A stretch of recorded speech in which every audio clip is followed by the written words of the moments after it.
The student-run project was called the Prisoners Legal Education Project. It was actually something that I and another first-year student started. And the design behind it was really to try to connect why we came to law school with the experience we were having in the first year. Those things sometimes get lost for students.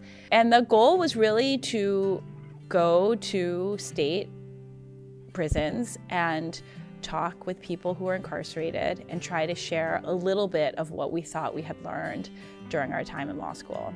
We would go into classes as, first or second, sometimes third year students thinking we knew something about constitutional law, for example. Our students would ask us a question about some esoteric case that they had read and how it would impact the doctrine. And I remember standing there being like, we don't know. It was clear to us how much we had to learn from the folks behind bars there too. We were fortunate enough to interact with Penn students on Saturday mornings during the semester for a few years. And Felicia, along with her classmates, would come in and share their curriculum with us, ask us, what was it that we were trying to learn.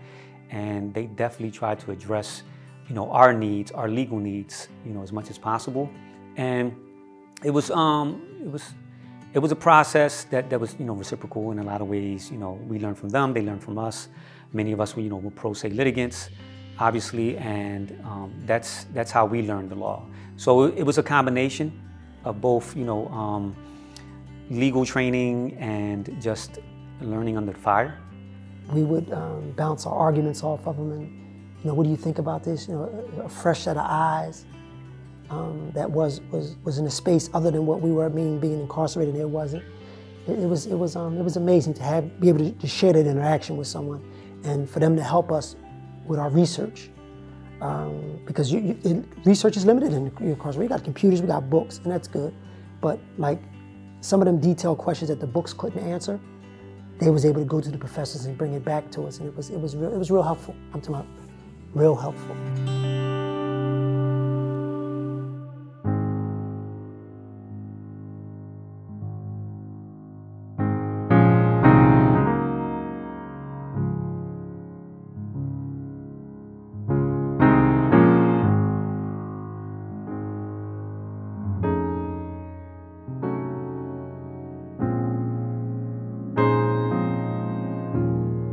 So it was in November, and I was here working at the law school, and I got an email from my former classmate, Miriam, and it said, "Are you around?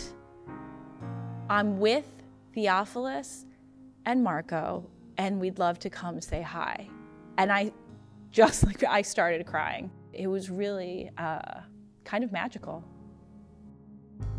I had a chance to come up to Philly and speak at Penn last November, and when I did, both Marco and Bilal were out, picked me up at the train station, and it was the first time in the decade and a half that I had known them that I was able to hug them.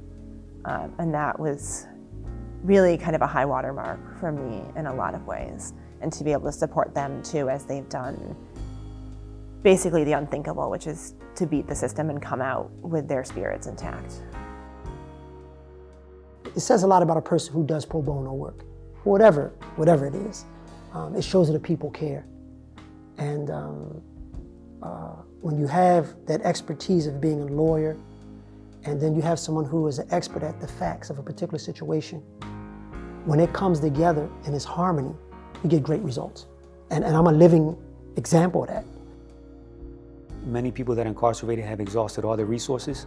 Some didn't have the resources to begin with. So providing that effective representation at no cost can literally save lives. I think pro bono work, whether it's prisoners' work, civil rights work, veterans' rights, working on behalf of survivors, whatever the thing is that drew you to the law and drew you to law school is your purpose and is your passion. And we can give you all the skills in the world to help you turn that into a reality, but you have to keep that passion alive. And I think pro bono opportunities here at the law school are your best way to do that.